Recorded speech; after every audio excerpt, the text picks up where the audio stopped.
Olá pessoal, tudo bem? Galerinha, essa semana a gente continua falando sobre o cubismo, esse movimento tão importante aí para a estrutura da história da arte. O cubismo, na verdade, como a gente já falou, ele rompe com as regras corretas, as regras acadêmicas e certinhas que se impunham até então. O cubismo ele vem, como a gente já conversou algumas vezes, ele vem com essa estrutura geometrizada das formas, das coisas, embora ele tenha uma tendência figurativa, ou seja, a gente consegue reconhecer o que está sendo expressado ali no cubismo. Para falar do cubismo, a gente já falou um pouquinho sobre o Picasso, Pablo Picasso, que é, sem dúvida nenhuma, o seu grande representante, e aí a gente fala também sobre um outro carinha chamado Georges Braque, tá? Que também é tão importante nessa estrutura aí do cubismo, dessas obras e formas geometrizadas.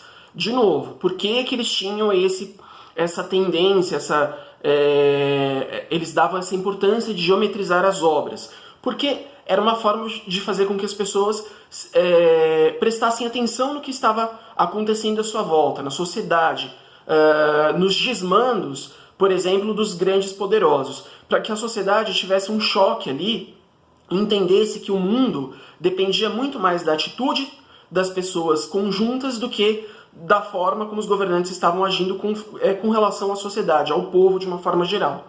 Tá certo? Pessoal, então tanto o Pablo Picasso como o Georges Braque, eles pegam as obras, eles pegam as imagens que a gente considere figurativas, ou seja, paisagens, pessoas e tudo mais, e eles desenham, eles pintam essas imagens de forma geometrizada. Tem uma mensagem subliminar aí? Sim, é como se essas sociedades, é como se essas pessoas, o povo, os governantes, tudo isso tivesse em total desconstrução, né? E precisasse aí de uma reforma absurda, precisasse aí de um apelo popular e uma luta de defesa pelo povo e pelos direitos desse povo. Então, por isso, essas obras desconstruídas.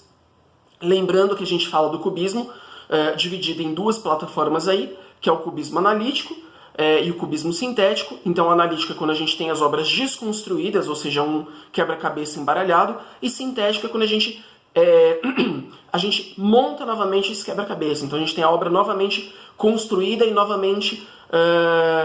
e quando a gente consegue novamente enxergar aquela imagem como ela é de forma figurativa, tá certo? Importante a gente dizer que tudo isso foi muito importante para dar como eu disse, para dar um choque na sociedade, para que a sociedade conseguisse ser uma sociedade mais ativa nesse momento com relação aos seus governantes. Tem um outro carinha que entra aí no meio também, que é um outro carinha chamado Fernand Léger.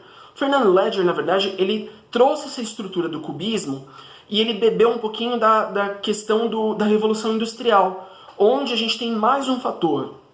Quando a gente fala de Revolução Industrial, a gente tem a questão, por exemplo, da mão de obra humana ser substituída, por exemplo, pelas máquinas. Então, o trabalho que era feito ali por muitas pessoas passa a ser feito apenas por máquinas e o ser humano vai se tornar apenas um operário daquela máquina, né? Então, enquanto eu preciso de, 5.000 pessoas para fazer, né, para manusear e ser capaz de fazer aquele trabalho manual, ou seja, um trabalho manufaturado, eu posso substituir essas, quantas mil pessoas por apenas uma pessoa que vai operar uma máquina que vai fazer tudo isso, talvez em muito maior quantidade e muito mais rápido.